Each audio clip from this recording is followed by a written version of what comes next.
Enracinement et ouverture, disait le poète président Léopold Sédar Senghor. Dans le fruit mûr, il y a toujours quelque chose qui se souvient du coup de vent qui a poussé le pollen sur la fleur. Le 14 décembre 2024, les États généraux des diasporas auront lieu ici, à Paris. Qui de mieux pour nous parler de ce grand événement de la diaspora, mais aussi de parler avec nous de l'intégration, de la formation, de l'éducation, de la francophonie, de la culture, bien évidemment, de la politique. Elle est la présidente du Haut Commissariat des diasporas africaines de France.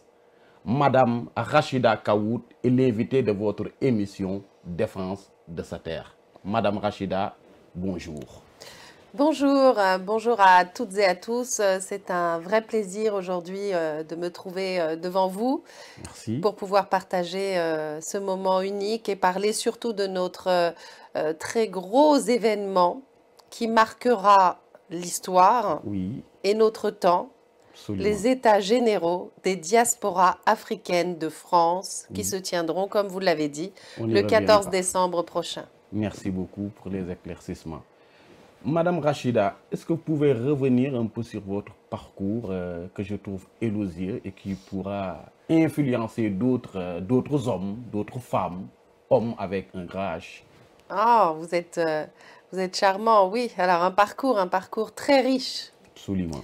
Alors, issu de l'immigration hein, franco-marocaine, de parents marocains qui sont arrivés dans les années 70 en France. Au Maroc? Dans la région du Moyen Atlas, à Beni Mellal. Donc, je suis une fille des montagnes. Oui. Robuste. Tout à fait. Et puis, eh bien, naturellement, hein, j'ai grandi en France, à Paris. J'ai fait mes études, des études qui étaient, on va dire, tournées vers l'économie. Donc, j'ai un diplôme de la Sorbonne en économie, une école de commerce avec un master. Ma maman était très à cheval sur l'éducation, sur les études, et il fallait de toute façon, coûte que coûte, étudier. Parce que pour elle, c'était l'arme pour nous permettre, si vous voulez, eh bien, de réussir dans la vie. Et puis, voilà, l'aînée d'une fratrie, la seule fille parmi 3 frères. Ça a forgé mon caractère parce qu'il fallait être solide aussi avec 3 garçons dans la famille. Et j'étais un peu donc la maman, la grande sœur, mais en même temps aussi leur professeur. Ça a été très formateur. Par la suite, une expérience professionnelle très riche. J'ai eu la chance d'intégrer tout de suite hein, les grands groupes qui ont permis en fait eh bien de façonner tout ce que je suis aujourd'hui avec des connaissances sur le volet économique, entrepreneurial, la finance, mais en même temps aussi le côté humain parce que j'ai eu à gérer beaucoup l'humain. J'avais des équipes de plus de 500 personnes à gérer avec toutes les directives à donner, tracer le chemin. Donc ça a été très formateur, une vie professionnelle très très riche avec une expérience à l'international. Et l'international, c'était surtout focus sur le continent africain où j'ai eu la chance en fait eh bien, de développer de nombreuses activités sur toute la corne ouest, l'Afrique de l'Ouest, le Maghreb. Et ça a été les premières expériences de ma vie qui ont duré pendant 18 ans sur le continent africain. Après, eh bien, la vie politique s'invite et quand vous faites beaucoup de choses comme ça, quand en plus parallèlement de ma vie professionnelle, j'avais créé un incubateur pour aider nos jeunes en fait pour réussir dans leur vie et essayer de leur ramener un petit peu des finances qui à mon humble niveau, hein, je dis bien, étaient des petits montants, mais c'était des petits montants qui changeaient considérablement leur vie parce que ça leur permettait de concrétiser leurs projets d'entrepreneuriat. Donc la politique, en fait, lors du premier mandat d'Emmanuel Macron, eh bien, s'est invitée dans ma vie. On m'a identifié lors d'une campagne au niveau national qui s'appelle les 1000 talents. On m'a identifié pour, en fait, eh bien, tout simplement être ce futur leader politique issu de la société civile. Donc voilà, j'ai fait mon premier rendez-vous, on a discuté, je leur ai dit que je n'étais pas du tout politique et que la politique m'intéressait, mais qu'à une seule condition. Laquelle? Eh bien, c'est effectivement de faire des choses concrètes, de favoriser en fait tous ceux qui arrivent à faire changer ce monde et permettre en fait finalement d'avoir une société beaucoup plus inclusive, positive et qui réussit. Alors, on s'est tapé dans la main et on m'a dit, oui, c'est ça la politique aujourd'hui avec ce nouveau leader politique qui est Emmanuel Macron. Alors, j'ai tapé dans la main et j'ai dit, eh bien, allons-y. C'est là que j'ai été la première femme tête de liste pour les municipales à Ivry-sur-Seine. Je me suis présentée pour être donc la maire d'Ivry-sur-Seine. Oui. Et nous avons remporté cette belle victoire qui a été de fissurer le mur communiste. Et j'ai pu placer des élus de ma majorité au sein du conseil municipal. Ça a été une grande fierté, donc moi qui n'étais pas du tout politique. Et on l'a fait avec le cœur. On est allé taper vraiment aux 27 000 foyers de la ville, parce qu'il faut y croire. Il ne faut pas avoir une idéologie politique au service d'un parti politique, mais il faut avoir des convictions politiques pour pouvoir servir justement nos concitoyens. Et c'est ce que j'ai fait avec mon équipe. Et ensuite, naturellement, eh bien, il y a eu les élections législatives qui ont suivi. Et là, naturellement, il fallait que je retourne sur le continent de mon cœur, mon continent de cœur, le continent africain. Oui. Et je me suis présentée pour être la députée des Français de l'étranger. Oui. Donc, je pars en campagne, 6 mois de campagne, dans 16 pays, essentiellement, donc, comme je vous ai dit, le Maghreb, l'Afrique de l'Ouest. Et là, je rencontre nos compatriotes qui vivent sur le continent africain. Je me rends compte que nos compatriotes sont pour la plus grande majorité, on va dire, dans la grande majorité, des binationaux. Donc des binationaux Oui. comme franco-marocains, franco-sénégalais, franco-maliens, franco-ivoiriens, toutes ces choses-là. Et là, je me dis, eh bien, maintenant, c'est formidable, il y a des choses à faire. Et on a continué, donc, à tisser, si vous voulez, cette toile, toujours dans le même objectif, comme je vous ai dit. Ça n'est pas pour servir un parti politique, c'est pour servir des convictions politiques qui nous permettent de réussir ensemble de manière positive. Et là, je me dis, nous avons une diaspora, mais pas qu'une diaspora africaine.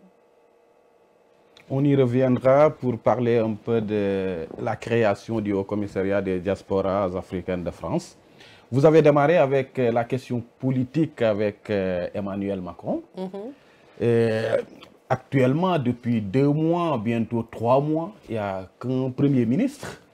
La France, un pays 7e puissance mondiale, n'arrive pas à former un gouvernement. Qu'est-ce que cela vous parle? Alors, c'est très compliqué.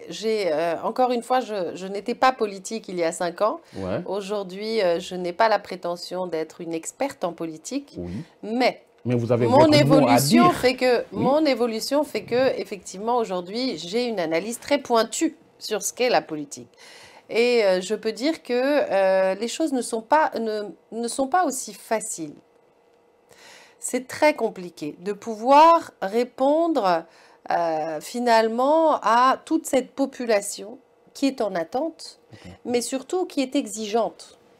Donc quand vous êtes exigeant et impatient, le leader politique n'a pas le droit de se précipiter, n'a pas le droit, si vous voulez, à l'erreur. Donc, il faut du temps.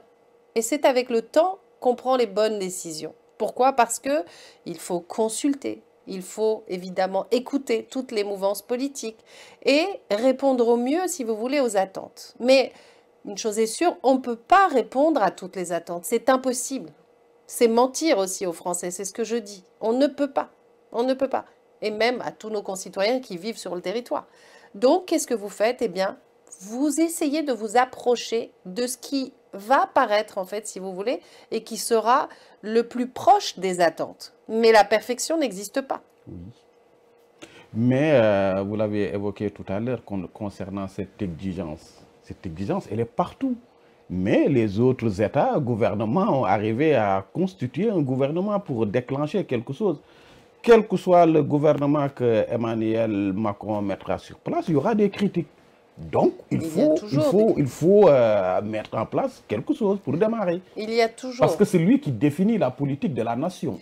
Il y a toujours, dans tous les cas, il y aura toujours des mécontents, des gens mécontents. Il y aura toujours, si vous voulez, un mécontentement. Mais ça, comme vous l'avez dit à juste titre, hein, ça existe dans tous les pays du monde entier. Après, maintenant, pourquoi en fait c'est difficile de constituer un gouvernement? Parce qu'aujourd'hui, la France change. La France aujourd'hui est en train de prendre une direction où vous avez 3 blocs qui sont distincts. Et dans les 3 blocs, si vous voulez, il y en a 2 qui veulent créer le chaos. Ils veulent créer le chaos. Moi, je le dis, je le répète vraiment sans cesse. Et si on arrêtait justement l'instrumentalisation de toutes ces populations qui sont en attente de solutions? Et quand je dis instrumentalisation, c'est que ces partis politiques d'extrême surfent sur les peurs, sont en train aussi d'attiser un petit peu ce feu qui aujourd'hui est en train justement de s'allumer un peu partout en France. Est-ce qu'on a besoin de ça? Je ne pense pas. Qu'est-ce qu'ils ont besoin, les gens? Les gens, ils ont besoin de retrouver de l'argent, le pouvoir d'achat. Ils ont besoin de retrouver un emploi, une activité. Ils ont besoin aussi de se projeter. Comment vous voulez avancer dans une société si vous ne savez pas où vous allez? Et si vous ne savez pas où va même la société? Elle est là la problématique. Qu'est-ce qu'ils ont besoin encore? Ils ont besoin de se soigner. Donc, je vais vous dire, les besoins sont primaires. Moi, je suis très terre à terre. Ouais. Très terre à terre. Je suis terre à terre, mais en plus, je raisonne comme une personne qui est dans sa vie au quotidien, parce que je suis aussi citoyenne, en fait, et qui a son quotidien. Je suis maman de 2 enfants. Ouais. Je suis aussi fille de 2 personnes âgées qui, aujourd'hui, en fait, sont à la retraite. Je suis aussi la sœur de 3 frères qui sont en train de construire leur avenir. Je suis la tata de petits-nièces et neveux. Il ne faut pas l'oublier. Donc, ça veut dire que tout ça, moi, c'est mon vécu. Je le vis tous les jours. Toutes les difficultés. Tout ce dont on a besoin. Qui est le plus à même de parler des problématiques que celle qui est devant vous et issue de l'immigration? Ça veut dire aussi avec les problématiques liées à l'immigration, dont on parle beaucoup dernièrement. Que ça soit la loi immigration, que ça soit les OQTF, que ça soit les expulsions, enfin, tous ces sujets-là, je suis concernée en première ligne. Donc, c'est pour ça que je vous dis, qu'est-ce qu'on attend? On attend quoi? En fait, on n'en a plus rien à fiche des mouvances politiques. Qui c'est qui va nous apporter des solutions? Qui c'est qui, aujourd'hui, va défendre nos droits? Qui c'est aujourd'hui qui va nous redonner de l'emploi? Qui c'est aujourd'hui qui va nous redonner du pouvoir d'achat? Qui c'est aujourd'hui qui va nous permettre d'éduquer nos enfants aussi? Parce que c'est compliqué. On n'a pas les mêmes jeunes. C'est fini ça, les jeunes d'avant, c'est terminé. Aujourd'hui, on a une jeunesse, on n'a pas su l'accompagner, qui est en train d'être elle-même manipulée, mais par les réseaux sociaux. Aussi, il faut le dire. Et nous, parents, je parle en tant que parents, oui, on est dépassés. On n'a pas été alertés sur ces dangers-là. Et aujourd'hui, ça va dans tous les sens. Donc, il faut remettre de l'ordre. Et pour remettre de l'ordre, on prend du temps pour pouvoir identifier ces politiques qui vont pouvoir, en fait, finalement, se rapprocher pour trouver les solutions à tout ce que je viens de vous dire. Oui. Et c'est compliqué. Merci, Madame Rachida. Si vous êtes consultée pour être ministre, est-ce que vous allez être d'accord pour travailler pour les populations françaises, la diaspora et tout? Moi, j'appelle de mes voeux tous ces responsables politiques à se réveiller et surtout à se dire que, sortons de ce qu'on a l'habitude de faire et prenons des gens compétents, donc qui connaissent toutes les problématiques que connaissent nos compatriotes issus de l'immigration, mais pas que de l'immigration, ceux qui viennent vraiment du vrai terroir. Je peux dire que, oui, je viens du vrai terroir français, tel que la France est aujourd'hui. Parfait. Depuis quand vous avez senti que vous devez être engagé, l'engagement? Comment vous définissez l'engagement et depuis quand vous vous êtes dit que moi-même, Madame Rachida, je vais être engagée? Alors, moi, c'est vraiment venu quand j'ai démarré dans ma vie professionnelle et que j'ai eu à gérer, on va dire, les recrutements, voilà, de personnel, dans le cadre de mes fonctions au sein de Oui. ces entreprises. Honnêtement, j'étais loin de me douter qu'il y avait des discriminations. Après, je ne vivais pas non plus dans un cocon, mais j'ai été très surprise parce que je recevais moi-même des directives de ma direction qui me disaient, écoute, non, là, quand tu vois le CV d'une personne qui habite dans le 9-3, qui habite enfin, en banlieue, voilà, dans des banlieues qui n'étaient pas recommandables, c'est même pas la peine de présenter cette candidature ou de la recruter. Ah oui? Donc, bien sûr. C'est Et de la donc, discrimination alors. ah oui, mais attendez, oh là là, c'est pas fini, hein. C'est pas fini, hein. Et moi, au début, je pensais que c'était une blague. Je me suis dit, c'est pas possible. Parce que pour moi, ça n'existait pas. Pour moi, la France n'était pas raciste. Pour moi, le racisme, bon, vous allez tomber sur une personne de temps en temps, par-ci, par-là. J'appelais ça des brebis égarées. Mais pour moi, c'était pas la France. Parce que je n'avais jamais subi le racisme de ma vie. Jamais. Je n'ai jamais subi le racisme de ma vie. Et là, après, je me dis, mais c'est quand même très grave. C'est très, très grave, ces propos-là. Est-ce que moi, je peux cautionner ça? Est-ce que moi-même, je peux rentrer dans cette discrimination, on va dire, complètement à ciel ouvert, mais qui en plus était banalisée? Voilà, banal. Et là, j'ai tapé du poing, j'ai dit non. J'ai dit, comment ça? C'est à compétence égale. Je ne vois pas pourquoi on va discriminer par rapport au lieu de vie. Vous voyez un peu où ça va? Ça va loin. C'est là qu'en fait a démarré cette première graine de l'engagement contre justement eh bien, toutes ces discriminations. Et c'est de là justement où est venue mon ambition de créer cet incubateur pour accompagner les jeunes qui sont issus des quartiers et qui avaient des ambitions, qui avaient des ambitions, celles de créer leurs entreprises parce que c'était l'une des manières de s'en sortir. Vous voyez, ça m'avait Tout à fait, touché oui. profondément. Donc, à mon niveau, c'est ce que j'ai mis en place. Et l'engagement a commencé à ce moment-là. Il a commencé à ce moment-là. Et là, j'ai dit, OK, Rachida, tu vas te retrousser les manches et tu vas aller chercher au sein de ton réseau toutes les personnes qui peuvent t'accompagner pour financer les projets de ces jeunes qui viennent te voir. Et c'est ce qu'on a fait. Et ça a été une très, très, très, très belle réussite. Nous avons changé des destins, nous avons changé des chemins, nous avons fait rêver, nous avons donné de l'ambition. Et mon adrénaline vient de là. Elle vient de là parce que c'était finalement comme mes petits frères, c'était comme finalement mes petites sœurs, c'était, vous voyez ce que je veux dire? C'était quand même quelque chose d'extraordinaire que de pouvoir voir ce bourgeon éclore. Tout à fait. Donc pour vous, le leadership au féminin, ça existe? Le leadership, on l'a tous en nous, hein.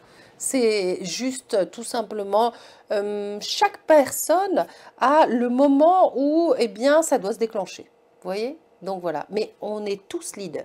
Tous. Que ce Tous. soit les petites filles, que ce soit les petits garçons, ou que ce soit les femmes ou les hommes, ou bien nos grands-mères ou nos grands-pères, hein, parce que tout dépend du moment où le leadership va se déclencher. Mais dans tous les cas, nous sommes tous nés leaders. Voilà. Maintenant, le tout, c'est de savoir épouser sa cause, c'est de savoir finalement, eh bien, mener justement, eh bien, ces combats jusqu'au bout ou pas, ou bien même participer à un petit tronçon des combats qui sont menés. Mais il faut le faire. Il faut le faire parce que regardez, moi, c'était un combat qui était en rapport avec des discriminations qu'on m'imposait de faire. C'est une forme de leadership que de dire non. Mais j'ai essayé justement en parallèle de sauver à mon niveau finalement ceux qui n'avaient pas de relation, ceux qui ne pouvaient pas en fait faire aboutir leur projet. Le rêve, je vous ai dit tout à l'heure, il faut faire rêver de nouveau la jeunesse, il faut faire rêver de nouveau nos compatriotes pour qu'ils puissent se projeter. Arrêtons de rester dans les choses négatives. Arrêtons. Le négatif, ça n'apporte rien. Il faut savoir et tout être positif. Il faut savoir rêver. Il faut avoir de l'ambition. Ayez de l'ambition. L'ambition, c'est la clé de tous les succès, bien sûr. Et ça ne veut pas dire et tout faire des milliards d'euros, hein. Mais Rien à voir. il est important aussi, ces milliards d'euros. L'argent, c'est important, mais c'est un moyen. C'est un moyen. Mais vous êtes parfois beaucoup plus riche sans argent. Tout simplement, regardez la satisfaction de voir les choses avancer, la satisfaction de voir, on va dire, je sais pas, votre petit frère en train de réussir quelque chose d'extraordinaire. Vous vous rendez compte? Par ricochet, c'est votre richesse. Tout à fait. Oui. La langue française, elle fait partie des dénominatrices de la diaspora. Le Congolais, le Marocain, le Sénégalais, tous parlent la langue française. Et récemment, il y a l'inauguration de la Cité de la langue française avec Emmanuel Macron. Est-ce que vous saluez la démarche? Alors, moi, je pense que la langue française est évidemment une très belle langue, la langue de Molière, hein, très riche, avec vraiment, j'allais dire, beaucoup de séduction pour tous les peuples du monde entier. Ça, c'est indéniable. Après, je suis pour la défense de l'identité. Donc, je suis pour, par exemple, vous l'avez cité à juste titre, que si je parle de nos pays, hein, donc en Afrique, des pays du continent africain, je pense qu'il faut qu'on se réapproprie ce que nous sommes. Ouais. Oui. Donc, ça veut dire quoi? Ça veut dire qu'on se réapproprie la façon de reconsidérer en fait notre héritage culturel, linguistique, et en même temps aussi, eh bien, je pense que ça apportera beaucoup d'équilibre dans ce monde parce que, si je parle des jeunes, ils sont perdus. Ils ne savent plus qui ils sont. Ils sont finalement assis entre deux chaises. Ah oui? Mais oui, parce que ils ne savent plus si, justement, eh bien, il faut qu'ils suivent une culture qui est beaucoup plus, on va dire, influencée par les tendances occidentales, ou est-ce qu'ils vont perpétuer leur tradition? Vous voyez de quoi Oui. je parle, hein? Donc, et du coup, on se retrouve avec cette jeunesse qui est entre deux chaises et qui finalement n'arrivera pas à trouver de chemin. Donc, or, il faut d'abord éclaircir, il faut éclaircir pour pouvoir avancer et se projeter dans l'avenir. Donc, je dis ça parce que j'ai vécu ça hein, sur le terrain quand j'étais au Sénégal, quand j'étais en Côte d'Ivoire, quand j'étais au Mali, quand j'ai fait le Niger, enfin tous ces pays-là. Et l'identité est importante. Donc on se retrouve avec de nombreuses ethnies qui parlent finalement aujourd'hui leur langue d'origine. Elles la transmettent. Il faut qu'il y ait cette chaîne de transmission qui est très importante. Et d'ailleurs, tiens, l'un de nos gros chantiers, c'est la passerelle intergénérationnelle que j'avais portée au niveau national en France. Pourquoi? Parce que eh bien, nos aînés sont les meilleurs à pouvoir nous accompagner dans la transmission de ce qu'ils ont eux-mêmes eu en héritage. Oui. Et ça s'applique aussi sur le continent africain, dans les pays donc partenaires et que nous avons eu la chance de suivre et où nous sommes actuellement présents. Donc nous sommes pour continuer à maintenir nos héritages, je dis bien nos héritages au pluriel, parce que nous sommes tous différents, nous venons tous d'ethnies différentes. Moi-même, je suis berbère, donc c'est très important ma langue berbère, je la revendique. Et pourtant, au Maroc, nous parlons l'arabe, le français. Mais l'une n'a pas absorbé l'autre, l'une n'a pas tué l'autre. Il faut qu'on arrive à retrouver cet équilibre. Mais ça a été un combat. Ça a été en fait beaucoup de combats politiques. Tout à fait. Donc c'est pour ça que je vous dis qu'il faut savoir préserver son héritage culturel et linguistique. C'est la base de tout. Parfait. On a entendu Emmanuel Macron dire que la plus vaste capitale francophone du monde n'est pas Paris, mais Kinshasa. Est-ce que c'est une manière de dire que l'Afrique est considérée à sa juste valeur de la francophonie dont on parlait tout à l'heure? La France et le continent africain ont une histoire qui ne date pas d'aujourd'hui, hein. Donc oui, bien sûr, la France tend toujours la main au continent africain, surtout maintenant. D'autant plus que nous avons, si je parle des relations franco-africaines, nous avons énormément à retisser. Il y a eu beaucoup de dégâts, énormément de dégâts. La faute à qui? On ne va pas en parler aujourd'hui parce que c'est très long. Ce qui nous intéresse, c'est de se projeter. Oui. Et si on se projette, eh bien, aujourd'hui, il faut reconsidérer la façon dont on va avancer ensemble et dont on va continuer à construire en fait ce partenariat. Je parle de partenariat. Il n'y a plus d'hégémonie l'un sur l'autre. Il n'y a plus, si vous voulez, aujourd'hui d'ascendant. Aujourd'hui, on parle de partenariat. C'est très important de le dire et de le souligner. Et il faut justement avancer dans ce sens. Il faut, le verbatim est très important. Et il faut que ça soit diffusé massivement. Il faut parler aujourd'hui de partenariat. Qu'est-ce que je t'apporte? Qu'est-ce que tu m'apportes?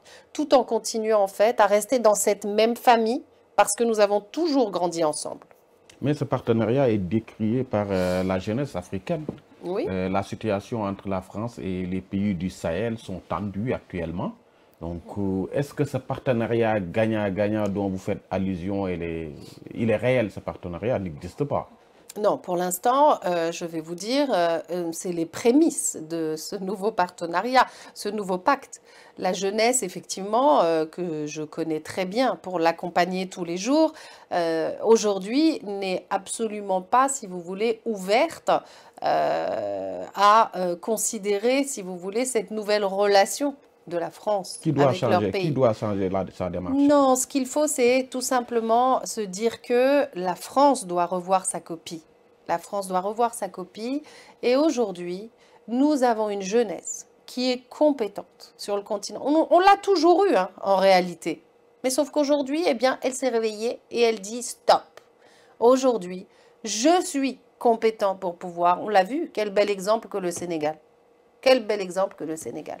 Mais oui, donc cette jeunesse est aussi compétente, elle est aussi bien éveillée aux problématiques en fait des sujets qu'elle doit traiter et elle est ambitieuse, elle est l'avenir du continent et en même temps, eh bien, il faut savoir lui faire confiance, tout simplement. Et ce cordon justement qui était entre la France et nos pays d'origine, Oui. eh bien aujourd'hui, il faut le couper. Ça ne veut pas dire le garder. On dit souvent gardons le cordon. Non, il faut le couper. Il faut le couper et c'est à ce moment-là, justement, que la jeunesse de nos pays d'origine va pouvoir tendre la main à des partenaires. Et le premier partenaire, on va dire, naturel qui va se présenter, c'est forcément la France, parce que nous avons une histoire commune.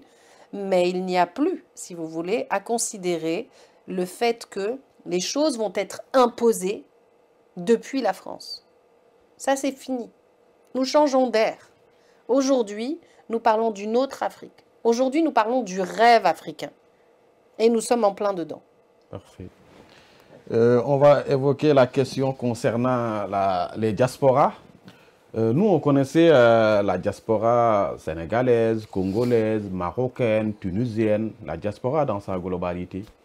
Et est-ce que c'était une évidence de créer le Haut Commissariat des diasporas africaines de France? Alors, comme je vous l'ai dit en début d'émission, le Haut Commissariat des diasporas africaines de France, il est né suite à mon engagement politique quand j'étais en campagne pour les législatives sur la 9e circonscription des Français de l'étranger. Et j'ai rencontré beaucoup de binationaux, pour la plupart des binationaux, je dirais, qui m'ont fait part de leurs problématiques et surtout qui m'ont alerté sur le pourquoi ils sont allés vivre dans leur pays d'origine. Oui. Ah oui? Ah bah oui. Et là, vous vous dites, ah bon, mais qu'est-ce qui s'est passé, etc. Pourquoi cette rupture alors qu'ils n'ont connu que la France? Ce sont des Français. Beaucoup, en fait, ne connaissaient même pas le pays d'origine de leurs parents. Beaucoup n'avaient même jamais posé les pieds, pour vous dire. Et ils ont sauté le cap. Ils ont sauté le cap et ils sont partis. Pourquoi? Parce que, eh bien, la France était devenue toxique.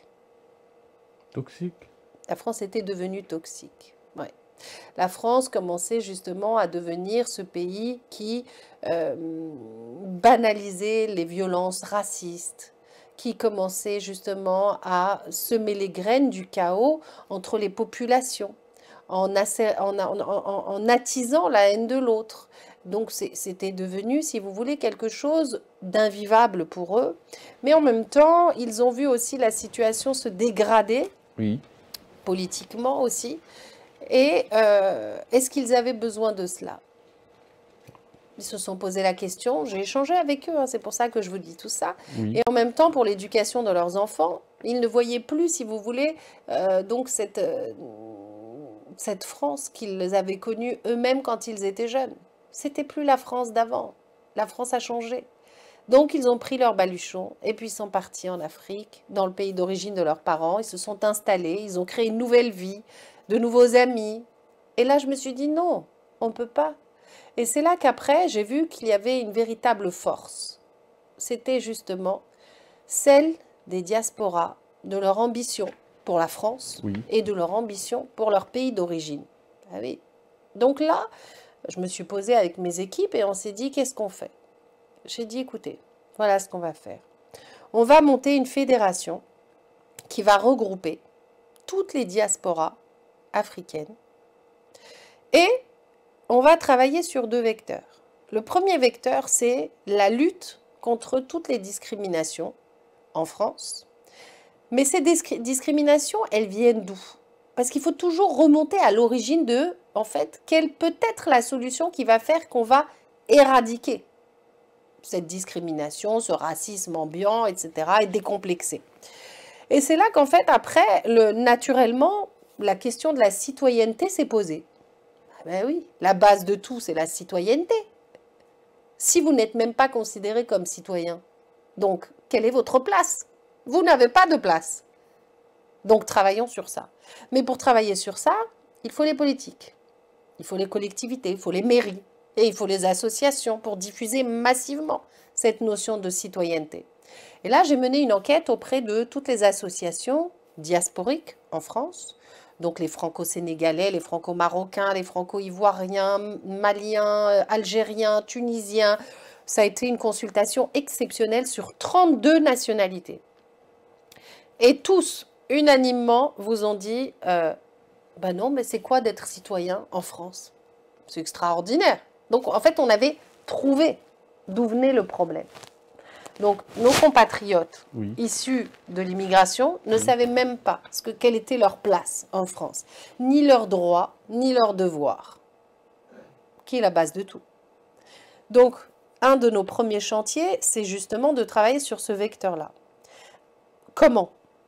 Donc, on se bagarre pour donner le droit de vote des gens issus de l'immigration, des cartes séjour. Ouais, moi, j'ai autour de moi, dans ma famille, hein, des gens qui ont des cartes séjour depuis plus de 30 ans, mais qui n'ont pas le droit de voter aux élections locales. Et pourquoi? Alors qu'ils payent leurs impôts. Parce qu'ils ne sont pas français. Oui, mais il faut justement se bagarrer. Nous, en tant que Haut Commissariat, l'un de nos gros combats, c'est justement que les cartes de résident, les cartes de séjour en France puissent pouvoir voter aux élections locales. On peut le faire dans certains pays de l'Union européenne. Ça existe, Bien sûr que oui, ça existe. Oui, ils peuvent voter en fait pour leur maire. Ce qui est normal. Vous vivez dans un lieu de vie. Je vais prendre un exemple. Vous vivez, admettons, à Rambouillet. Voilà, à Rambouillet, en région parisienne. Vous vivez à Rambouillet, eh bien, vous avez le droit de pouvoir élire votre maire. Vous payez vos impôts. Vous contribuez localement. Même si vous n'êtes pas français. Vous êtes résident français. Oui. Après, c'est sous certaines, j'allais dire, conditions plus de 5 ans sur le territoire. Bon, voilà, on ne va pas parler de vraiment. Donc, quand vous avez une vie établie, quand vous êtes résident, quand vous avez en fait votre vie sur cette commune ou bien sur le territoire. Voilà. Mais c'est possible de le faire. Et le Haut-Commissariat peut le faire. Mais pour ce combat, il vous faut des propositions au niveau de l'Assemblée. C'est ce qu'on a fait. Oui. C'est ce qu'on a fait, mon cher Amadou. Nous avons organisé une grande consultation, en fait, au sein de l'Assemblée nationale. Le Haut Commissariat est allé porter ce sujet à l'Assemblée nationale avec, justement, un des députés qui s'appelle Sacha Houlié, qui se bagarre pour pouvoir, en fait, justement, faire valider cette loi. Ça va être difficile et long, mais ce n'est pas grave, nous avons le temps pour nous. Vous êtes optimiste qu'un jour viendra? Très optimiste. Très optimiste. Je vous l'ai dit tout à l'heure. Soyez toujours positif, optimiste. Rien n'est impossible. Rêvez grand. Parfait. Donc, rêvons grand. Et pour continuer toujours dans cette lancée de la diaspora, le 14 décembre, c'est un grand rendez-vous des diasporas. C'est les États généraux. Quels sont les objectifs, le but d'organiser cet événement autour des diasporas? Qui seront les invités? Voilà. Est-ce qu'il y aura un discours à porter? Vous voulez passer quel message exactement? Alors, les États généraux, c'est la continuité logique, on va dire, de ce que nous avons créé. Pourquoi? Parce que arrive un moment, après 2 ans de travaux au sein du Haut Commissariat des diasporas africaines de France, eh bien, arrive un moment où il faut savoir, un, se compter, et deux, faire le bilan de ce qui a été fait. Le bilan, il est positif ou pas? Et trois, Ouais. se projeter sur les chantiers à mener. Oui. Donc, je dirais que on n'a pas chômé. Ça a été quand même très intense chaque jour. Chaque jour est un combat. Chaque jour, en fait, est une révélation parce que les problématiques sont nombreuses et en même temps, les ambitions aussi sont nombreuses. Pourquoi? Je vais vous dire tout de suite, hein, parce que on a la chance d'avoir au sein du Haut Commissariat 32 nationalités. C'est énormissime. Vous vous rendez compte, sur 54 pays du continent africain. Ouais. Donc 32 nationalités, c'est autant j'allais dire, de nationalités différentes qui s'opposent, qui ne se complètent pas, qui n'ont pas le même ADN, qui ont leur histoire, qui ont aussi, qui n'ont pas les mêmes problématiques aussi, hein, qui n'ont pas les mêmes langues, on le disait tout à l'heure, qui n'ont pas les mêmes religions, qui ont... donc, elles ont toutes, en fait, si vous voulez, des propositions à faire et il faut savoir prendre eh bien, celles qui convergent. Donc, ça a été très difficile, très, très, très difficile. Mais on a réussi. Donc, on a levé cette question concernant la citoyenneté avec notre combat pour le droit de vote des cartes de résidents au sein de leur ville. Mais il y a aussi quelque chose de très important, c'est la régularisation de toutes les personnes, justement, eh bien, qui sont sans papier en France et qui, elles, ont des emplois où elles travaillent, mais elles n'ont pas le droit, en fait, d'avoir leur papier. C'est quand même délirant, ça. C'est-à-dire que vous pouvez travailler, vous pouvez cotiser, il n'y a pas de problème, mais vous n'avez pas de papier. Donc ça, pareil, on a créé une commission juridique. La commission juridique accompagne toutes les personnes en situation irrégulière. On étudie leur dossier, on a 3 avocats qui sont formidables. On étudie leur dossier, on regarde comment on peut, en fait, avec ce que nous avons comme loi aujourd'hui en France, on peut faire beaucoup de choses, hein. Il faut juste savoir comment faire. Voilà. Donc ça, c'est un des sujets que nous présenterons. Donc on présentera, en fait, si vous voulez, ce qu'on a mené comme travaux. Et il y a aussi ce côté concernant la jeunesse. La jeunesse aujourd'hui qui est, j'allais dire, qui a envie justement, eh bien, que ça change ici. Alors, on les accompagne. On les accompagne comment? Sur 2 volets. La formation, pour leur donner les outils de pouvoir réussir. C'est ce qu'on a fait pendant ces 2 ans. Mais en même temps aussi, on leur donne aussi la possibilité, si elles souhaitent s'engager, d'avoir la connaissance politique, un peu comme l'Institut Sciences Po. Nous l'avons créé au sein du Haut Commissariat. Nous formons la jeunesse, mais en même temps, pas que la jeunesse, toutes les personnes qui souhaitent aussi apprendre le langage politique, apprendre l'engagement politique, et puis surtout, en fait, qu'elles puissent demain créer des sillons qui nous permettront en fait de faire couler nos idées, mais en même temps nos combats, et puis que ça germe un peu partout. Ensuite, nous présenterons également les travaux que nous menons sur le continent africain. Et sur le continent africain, dans nos pays d'origine, nous développons des projets pour lutter contre l'immigration clandestine. Ça nous évite de voir tous nos jeunes qui sont en train de mourir, soit dans le désert, soit dans les mers. Moi, je ne veux plus voir ça. On va évoquer ce sujet, mais les jeunes qui ne sont pas réguliers, est-ce qu'ils peuvent bénéficier de ces formations? Bien sûr. Comment? En s'inscrivant au sein du Haut Commissariat. Ils viennent, nous leur donnerons les outils en fait pour pouvoir aller mieux gérer en fait leur vie, appréhender la vie et surtout avoir l'outil. Je vous ai dit que un jour je vous avais dit que je préfère donner la canne à pêche, apprendre à pêcher. Oui. Est-ce que vous avez un nombre à nous donner de jeunes qui sont arrivés à se faire régulariser en passant par le Haut Commissariat? Ouais. Oui, non, pas énormément, hein, mais nous avons réussi à en régulariser plus de 12. Plus de 12. Donc, ce qui est quand même pas mal. Depuis, mais ok.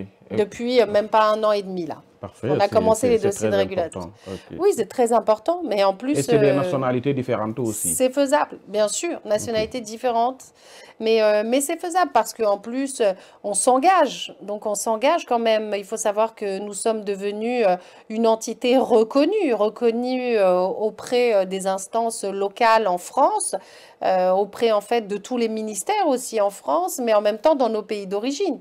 Aujourd'hui, notre voix compte. Donc, quand on prend en charge un dossier, on le travaille sérieusement, il faut qu'il tienne la route, et ensuite, on défend donc les dossiers que nous avons en main. Quel est le combat du Haut-Commissariat pour l'immigration clandestine dont vous évoquez tout à l'heure? Moi, je pense que pour lutter contre l'immigration clandestine, il faut créer de la richesse. Et comment on crée de la richesse? Eh bien, en sollicitant notre diaspora, d'accord, pour qu'elle puisse investir dans les projets de développement dans nos pays d'origine. Moi, je suis issue d'une petite ville du Moyen Atlas, comme je vous l'ai dit, qui s'appelle Beni Mellal. Et au sein de cette ville, en fait, si vous voulez, eh bien, il y a beaucoup à faire. Il y a des femmes qui sont sans activité, mais qui font du travail artisanal. Elles font des tapis tissés. Vous voyez, des tapis tissés, Oui, qui est formidable. Et en plus, elles fabriquent la laine. oui, Fabriquent la laine. oui. Donc, nous sommes arrivés, en fait, si vous voulez, dans la ville de Beni Mellal, et on s'est dit, eh bien, qu'est-ce qu'on peut faire? Sachant que, je tiens à le dire, cette ville-là voit beaucoup de jeunes aller en mer et mourir pour venir en Europe. Pour cet Eldorado qui, finalement, n'en est pas un. D'accord? Mais pour eux, vous avez beau dire ce que vous voulez, ça restera toujours l'Eldorado, l'Europe.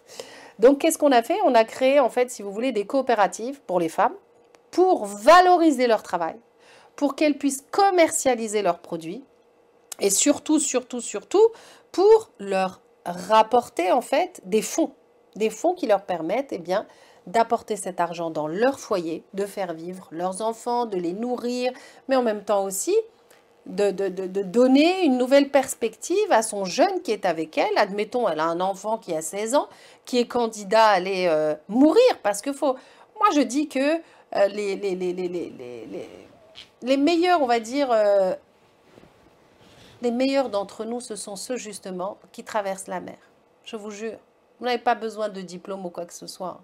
Moi, je les respecte énormément. Ils vont face à la mort. Face à la mort. Moi-même, j'ai eu un cousin qui est allé. Et au final, si on avait pu accompagner sa famille là où il vivait, en donnant de la richesse sur des projets comme je viens de vous dire, une coopérative de femmes, elles avaient leurs revenus, elles finançaient en fait la maison, donc les jeunes aussi, et en même temps, eh bien peut-être leurs études, ou peut-être le projet du fils, qui veut monter un petit garage, qui veut monter... Nous, on n'est pas de ceux qui, allons vous dire, eh bien nous allons investir dans des projets à plusieurs millions ou milliards d'euros. Nous sommes dans l'immédiat. Notre efficacité au sein du Haut-Commissariat, c'est d'agir localement pour que ça soit immédiat, tout de suite. Je vous parle de ça, c'est un dossier peut être présenté aujourd'hui. Dans 3 semaines, vous avez en fait, si vous voulez, le projet qui voit le jour. Ce n'est pas une machine qui va être lourde et il n'y a pas de petits investissements. Tous les investissements sont bons. Tous les investissements, je le dis bien. Ça peut être autour aussi de l'alimentaire, les produits du terroir. Ça peut être une petite échoppe, un café. Mais ça change la vie. Une petite salle d'informatique, téléboutique aussi, pour les téléphones, téléphonie. Tout ça, c'est de la richesse. Il faut penser à tout ça. Les projets d'agriculture. Nous avons besoin d'agriculture en Afrique. Oui. De nombreux pays, justement, sont en manque. Eh bien, nous donnons les formations. Nous formons pour qu'il y ait les bons gestes pour pouvoir cultiver. Ça, c'est inestimable. Et ça, c'est l'apport des diasporas. Ça, c'est tout ce que nous avons, nous, en héritage. Les enfants issus de l'immigration, je le dis bien. Nous avons eu donc la chance, chacun à notre niveau, d'apprendre, de connaître, d'expérimenter. Et bien aujourd'hui, mettons tout ça au service de nos pays d'origine en accompagnant les relais qui sont là-bas sur place. Et surtout, il n'y a pas de petits investissements. Il n'y a pas de temps d'imposer. Chaque temps que vous allez pouvoir donner sera du temps qui sera peut-être celui qui fera changer des destins, qui fera basculer les choses. Et c'est en créant de la richesse que nos pays vont pouvoir évoluer encore et encore et encore et devenir plus puissants que ce que nous connaissons aujourd'hui. Et vous travaillez avec les collectivités locales ou vous avez des référents dans chaque pays? On travaille avec de nombreux maires Oui, très engagés oui. au sein des pays partenaires. Et ces maires, donc, sont formidables parce que ce sont eux aujourd'hui qui nous présentent les projets. Oui, il va vous dire, voilà, nous avons besoin d'une ferme écologique, de puits, par exemple. Nous faisons des puits aussi. Nous avons besoin de puits. Est-ce que c'est possible que vous puissiez participer? Nous avons besoin d'une école de formation. On a la fierté d'avoir ouvert 2 écoles de formation dans les métiers du paramédical qui ont été inaugurées cette année, justement. Dans quel Et pays? nous avons fait donc au Maroc, dans Oui, le sud, et oui. en Côte d'Ivoire. Et au Sénégal, il y a des réalisations C'est en que cours, c'est en c'est cours? en cours, une Oui. école de formation dans les métiers du paramédical, parce que avec ça, nous pouvons aussi proposer des contrats pour ces, ces personnes qui sont formées au sein de cet institut de formation, des contrats en Europe, parce qu'en Europe, nous avons besoin d'infirmiers et d'infirmières. Et c'est comment? C'est les collectivités locales qui vont venir vers vous ou bien Oui. c'est le Haut Commissariat qui cible des collectivités? Non, non, non. C'est aujourd'hui, comme je vous ai dit, nous sommes une marque, nous sommes reconnus pour le travail que nous faisons. Ce sont les collectivités qui viennent à nous. Ce sont les ambassadeurs aussi de ces pays-là, en France, à Paris, Oui, qui nous contactent pour oui, pouvoir en fait justement accompagner certains leaders politiques là-bas sur place qui souhaitent en fait développer. Je dis leader parce que c'est soit des députés oui, ou soit des maires, oui, ou soit des adjoints au maire. oui. Et effectivement, ils nous proposent des projets et puis on se positionne. Quand on peut, on le fait. Quand on peut, on le fait. Il y a une commission qui étudie tous les projets qui viennent à nous. Et puis, en fonction de la pertinence, de la faisabilité, eh bien, nous Oui. acceptons ou pas. Mais c'est des gros moyens. Donc, vous recevez des subventions des États ou des financements des institutions. Comment vous fonctionnez, le Haut Alors, Commissariat? à aujourd'hui, maintenant ça fait 2 ans, Oui, il faut savoir que ce sont des financements privés pour le moment. Des financements privés, mais également du soutien venant d'entreprises partenaires, qui, elles, en fait, croient en la réussite des jeunes. Donc, nous sommes aussi labellisés aujourd'hui comme étant une organisation RSE. ok. Donc, un acteur majeur dans l'économie sociale et solidaire. Donc, c'est un cachet supplémentaire qui nous permet d'avoir la confiance de nos partenaires.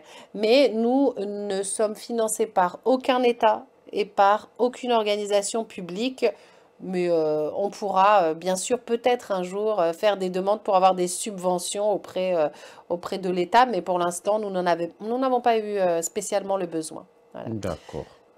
Est-ce que les jeunes qui vivent ici peuvent venir rencontrer le Haut Commissariat, des jeunes entrepreneurs, pour être Oui, accompagnés ou voilà, financer leurs on projets, c'est peut, possible? On peut effectivement, sur rendez-vous, recevoir toutes les personnes porteuses de projets. Oui, Ça peut être effectivement les jeunes, les femmes, les hommes, peu importe leur âge. Ils peuvent prendre rendez-vous donc avec le Haut Commissariat. Nous avons une commission entrepreneuriat et investissement qui étudie tous les projets, mais en même temps, même si le projet est embryonnaire et qu'ils ne savent pas ni faire un business plan, qu'ils n'ont même pas la société de créer, qu'ils n'ont même pas le compte bancaire non plus d'ouvert, nous savons les accompagner sur ce volet administratif oui, en leur permettant en fait, de faire le business plan, d'ouvrir un compte bancaire, mais aussi l'accompagnement pour pouvoir leur ouvrir aussi des marchés. C'est inestimable.